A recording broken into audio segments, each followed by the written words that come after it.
एकदा କ୍ଷୀରଦେଶ ରାଜା ମିଳାସ ଭଗବାନଙ୍କୁ ମାଗିଲେ ଯେ, ହେ ପ୍ରଭୁ, ମୁଁ ଯାହାକୁ ଛୁଇଁବି ତାହା ସୁନା ହୋଇଯାଉ। ଭଗବାନ ସ୍ୱର୍ଗଦୂତ ଉପରେ ଆସି ଦେଖାଦେଲେ ଏବଂ ତାହା ହେବ ବୋଲି କହି ଆଶୀର୍ବାଦ କରି ଚାଲିଗଲେ।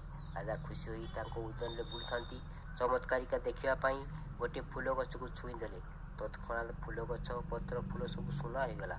ତାପରେ ସେ ସବୁ ଫୁଲ ଗଛଗୁଡ଼ିକୁ ଛୁଇଁବାକୁ ଲାଗିଲେ। ସବୁ ଫୁଲ ଗଛଗୁଡ଼ିକ ସୁନା ହୋଇଯିବା ଦେଖି ତାଙ୍କ ଆନନ୍ଦର ସୀମା ରହିଲା ନାହିଁ। ଫୁଲ ଗଛଗୁଡ଼ିକରେ ଯେଉଁ ଭଅଁର ବସିଥିଲେ ସେଗୁଡ଼ିକ ମଧ୍ୟ ସୁନା ହୋଇଗଲା। ରାଜା ଉଆସକୁ ଆସି ପାଣି ପିଇବାକୁ ପାଣି ଗ୍ଲାସକୁ ସ୍ପର୍ଶ କଲା ମାତ୍ରେ ପାଣି ଗ୍ଲାସ ସହ ପାଣି ମଧ୍ୟ ସୁନା ହୋଇଗଲା। ତାଙ୍କ ଛୋଟ ଝିଅ ଗେଲ ହେବା ପାଇଁ ରାଜାଙ୍କୁ କୁଣ୍ଢାଇ ପକାଇଲା କ୍ଷଣି ଗୋଟିଏ ସୁନା ପିତୁଳା ପାଲଟିଗଲା। ରାଜା ଯାହାକୁ ଛୁଇଁଲେ ସବୁ ସୁନା ହୋଇଗଲା।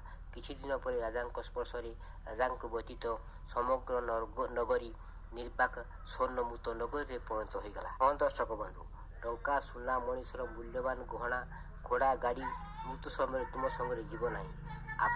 ମଣିଷର ଆପଣାର ହେବା ଏବଂ ଧରି ଚାଲିବା ମଣିଷକୁ ଧନବାନ କରିଦିଏ। ବୋଧେ ଭାବୁଲ টাকা সঙ্গে যাবে না, পয়সা সঙ্গে যাবে না, সোনা দানা গয়না গাঁঠি একদিন তোর হবে মাটি, এক টুকরো কাপড়কে অঙ্গে দেবে না।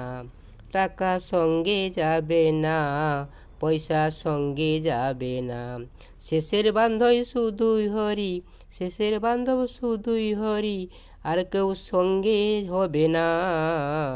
টাকা সঙ্গে যাবে না, পয়সা সঙ্গে যাবে না।